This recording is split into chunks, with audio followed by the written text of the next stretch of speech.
Dr. Darrell Ezell, Program Director for the Interfaith Action Program. We are live here at the Parliament for the World's Religions here in Salt Lake City, Utah. I'm here with recent past President Mel Lipman of the American Humanist Association. How are you doing? I'm fine. How are you? It's wonderful to have you here, Mel. How are things going on your end with the humanist movement and what's taking place? You're based in Las Vegas, Nevada. Washington, D.C. I'm based, the American Humanist Association is in Washington, D.C. Okay. I'm in Las Vegas. Las Vegas, Nevada. Okay. Right. Could you tell us a little bit about your background and the work that you're doing with the movement? I was an attorney by profession. I'm a past president of the American Humanist Association. I was a vice president of International Humanist and Ethical Union. Right. I've been involved in humanism and humanistic work for about 30 to 40 years. Yeah. I'm really excited about where humanism is going today. I had a chance to, review, your biography, an amazing entryway into the world of humanism. And I'm really interested in learning more about your thoughts around how important it is that the secular humanist voice is present in interfaith. And we talked, I think, on the phone just about how the interfaith sphere serves as an alternative place, in a sense, for humanists to do good work in the world, in a sense. Right. One of our short mottos is good without God. Right. But we put the good first. Yeah. Okay, the fact that we might not believe in God is secondary. Yeah. Okay, it's the goodness portion that's primary. Yeah. And we have much in common with all religionists who are good. Right. They might be good with God, we're good without God. Right. But the point is to make this a better world. As long as we're good. That's what's important. Yeah. Unfortunately, too many people link atheists with anti-religionists. Okay, and there are atheists who are anti-theists. Right. Humanists are not. Yeah. Okay. As far as being a humanist, the God portion is not really relevant. It's significant that we don't have a belief, but we feel we're humans. Right. We're all inhabiting the same planet. Right.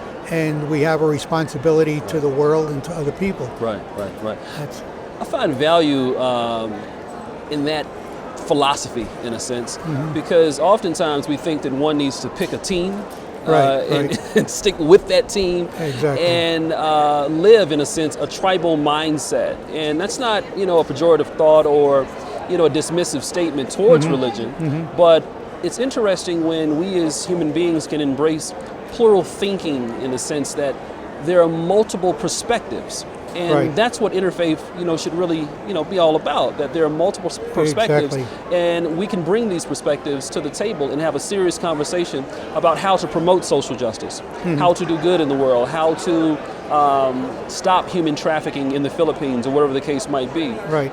What are some of the projects that your organization, is carrying out at this moment? Every one of the projects you mentioned, we are involved in one way or another. Right. We're heavily involved with church-state relations in this country, mainly.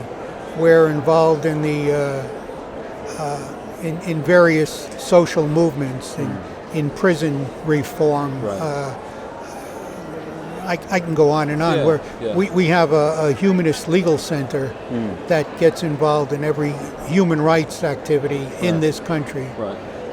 So we're involved in many areas of human rights. The one area that we're not heavily involved in, surprisingly, unlike other atheist groups, might be proving that there is no God. Right. In other words, that's an irrelevant factor. Yeah. That's one of the things that we talk about at Claremont Lincoln University. We've had a chance over the last, I would probably say, couple of months to really rethink the term interfaith. Because usually when we hear the term interfaith, folks are thinking about, I have to be a member of a faith group in order to be a part of this multi-religious or multi-belief conversation. And that's not true at all. So with interfaith at Claremont Lincoln University, we argue that theists, non-theists, secularists, our brothers and sisters from the indigenous traditions, spiritual traditions, larger belief systems and structures, all deserve dignity and respect, and it's an integration of these many different beliefs so that we can do good in the world. And we also, hold up the notion that we really don't need to spend a lot of time comparing, notes on religion or comparing notes on, your personal philosophy. It's about whether or not we can meet right here at 10 o'clock and work together. Exactly. And promote good.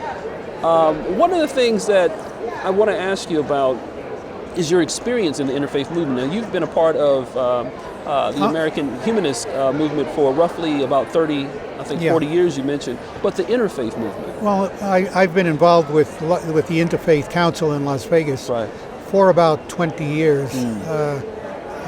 I had to push and shove my way to get in originally. It was only for religious clergy to be members of it.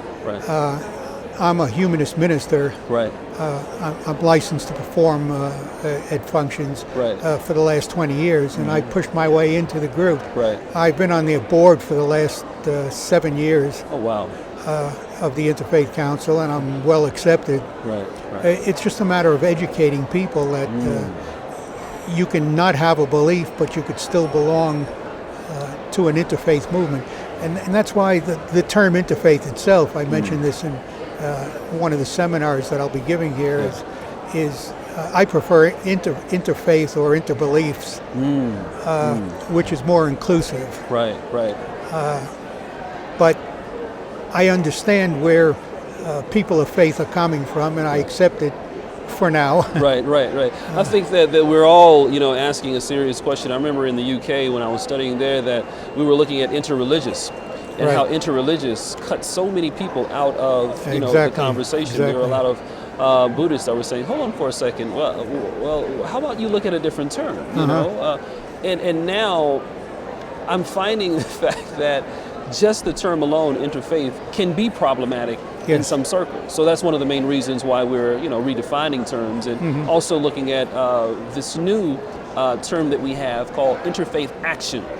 And the fact of the matter that we need to move beyond just dialogue to putting our beliefs and our ideals into action to do good in the world. So our students are able to take courses online. Our university is 100% online. We have intensives in Claremont twice a year. But we want to teach people the skills that they need in order to approach these many different beliefs that are out there. So you have faith-based organizers, individuals who are leading nonprofits, government officials who really want to know a little bit more about religion and belief in society today. But they are clueless about how to approach these organizations and actors from these different groups. So taking a course in mindfulness, taking a course in dialogue, collaboration, change, social change, and mixing that course with a course on negotiating moral conflict, because we can see today that negotiating moral conflict is extremely important in the sense that you have a lot of new conflicts that are cropping up, but we in the public sphere have no clue of how to resolve them. We can't use traditional dialogue or diplomacy. So have you had a chance to see a number of these conflicts, I guess, flare up a bit? I know you've received pushback with various organizations, but just basic moral conflict from individuals who really don't care to kind of open up and learn more about your organization and your ideals. The only moral conflict is people feel their religion doesn't allow them to associate with non-believers, and we're trying to change that attitude. And to be honest, we're trying to change that attitude among atheists themselves, because we have a similar problem among hardcore atheists who are anti-religious, trying to convince them that we're all in this together. And it doesn't matter if we believe in God or not. We have to make this a better world. That's our biggest problem now. How difficult has it been, I guess, embracing these thoughts or working with anti-religionists? I find we're making much progress internally. We're getting more people to. It starts off with tolerance, and then it ends up with acceptance. I don't like the word tolerant, and I think it might be a stepping stone for from hatred to tolerance. But let's get rid of tolerance also. I don't want to tolerate you. Right. I want to coexist in a sense with you. Yes. Exactly. Yes.